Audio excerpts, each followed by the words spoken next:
இன்றே டவுன்லோட் செய்து உங்கள் ஃபேவரட் ஷோக்களை என்ஜாய் பண்ணுங்க.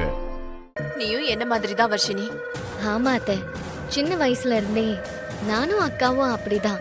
எங்களுக்கு பெருசா நகை மேலலாம் இன்ட்ரெஸ்ட் இல்ல. நல்ல விஷயம்தாம்மா. எது எப்படியோ பந்தக்கால நல்லபடியா நட்டாச்சு. இனி அடுத்தடுத்து கல்யாண வேலைகளை பார்க்க வேண்டியதுதான்.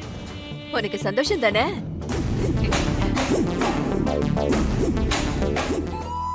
அத்தை, உங்ககிட்ட நான் ஒரு முக்கியமான விஷயம் சொல்லணும். சொல்லுமா. இன்னைக்கு ஃபங்க்ஷன்ல அக்கா என்னோட ஹெல்த்த மனசுல வச்சுக்கிட்டு தான் அப்படியெல்லாம் பேசினாங்க. அதுக்காக அக்காவை நீங்க எதுவும் தப்பா எடுத்துக்காதீங்க.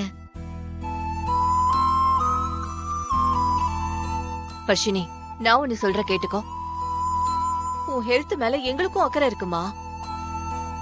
எதை பண்ணணும் எதை பண்ணக்கூடாதுன்னு பெரியவங்களுக்கு தெரியாதா? கடவுள் விஷயம், ஜாதக விஷயம், இது மேலலாம் எனக்கு ரொம்ப நம்பிக்கை அதிகம்னு இசைக்கு தெரியும்.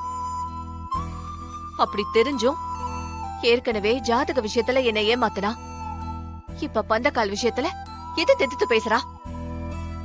இதெல்லாம் எனக்கு சுத்தமா பிடிக்கல வர்ஷினி. சாரி வர்ஷினி, நீ கல்யாண பொண்ணு. இதையெல்லாம் மனசுக்குள்ள போட்டு நீ குழப்பிக்க வேண்டாம். நீ சந்தோஷமா இருக்கணும், சரியா?